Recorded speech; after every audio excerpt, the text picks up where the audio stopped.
他是所有韩国电影里死的最牛逼的一个人，被人用刀子捅穿胸口之后，又被悬挂在了塔吊绳上，并且尸体还面对着当地最大的警局，可以说是把里面警察的脸全部打了一遍。但这还不是最劲爆的，因为当刑警队长老崔赶到现场，看到死者脸部的瞬间就被吓了一跳。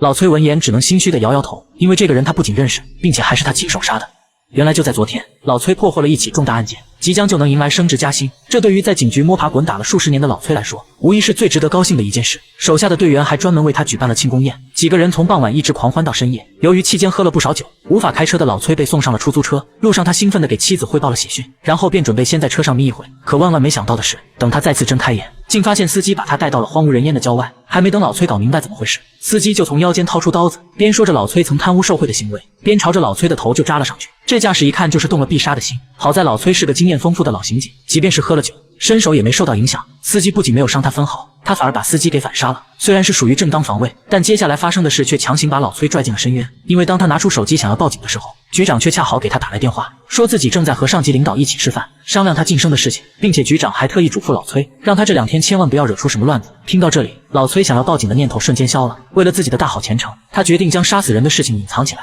反正这里荒郊野外的又没监控，只要把关于自己的痕迹全部抹掉，然后就把尸体扔在这里。等到被人发现的时候，早已不知是多久之后了。那时任谁都不可能查到自己身上。然而老崔还是把事情想简单了。这才过去了一晚上，尸体不仅被发现了，竟然还被挂在了警局门口。所以就算老崔的心理素质再强大，他此时也感到了前所未有的害怕。看着同事对尸体进行着各种检查，担心露馅的他再也坐不住了，赶紧开车来到案发现场。结果发现这里干净的就像什么都没发生过，这可真就奇了怪了，到底是谁把尸体挂到塔吊绳上的呢？与此同时，马哥在现场发现了一辆可疑的出租车，他赶紧让就近的阿伟上前查看。而阿伟在搜查的过程中，从后排座椅下找到了一个领带夹，并且这个夹子和昨晚庆功宴上同事们送给老崔的那款一模一样。不过他并没将此事告诉马哥，而是偷偷把夹子藏了起来。随后2人在后备箱发现了大量血迹，很明显尸体就是被这辆车运送过来的。但除此之外，法医并没在车内发现其他线索，这终于让老崔松了一口气。但很快他又陷入了焦虑之中，因为尸体被挂在警局门口的事太讽刺了。媒体记者纷纷抢着报道，给了警局相当大的压力，也把局长气得够呛。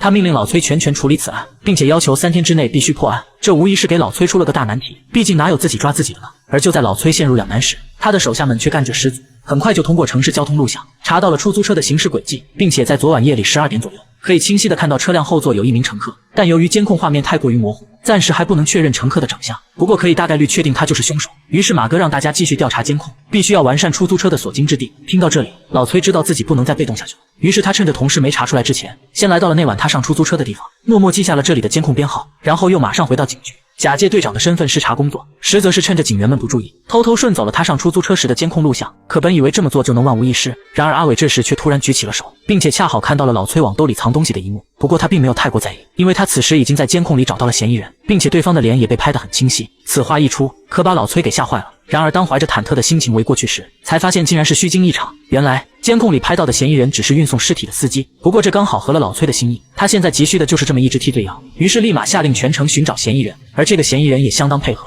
见到警车的瞬间撒腿就跑，并且借着对地形的熟悉，很快就摆脱了众人的追击。老崔见状只好让警员们分头寻找，而也正是因为这个决定，导致他再也没了回头的机会。也不知道是巧合还是命运的安排，老崔追击的路线刚好和嫌疑人逃跑的线路吻合，嫌疑人很快就被老崔堵在了死胡同里。见逃跑无望后，他就开始哭着喊冤，说自己根本就不是杀人犯，他见到那人的时候就已经死了，他只是收了另一人的钱，帮忙把尸体挂在塔吊绳上而已。可当老崔问是谁指使的他时，嫌疑人又突然发起了神经。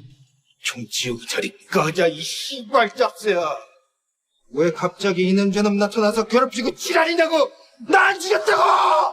老崔当然知道不是他杀的，他只是想知道雇佣他的背后主使。不过此时对讲机里一直传来同事的声音，为了赶紧解除自己的危机，他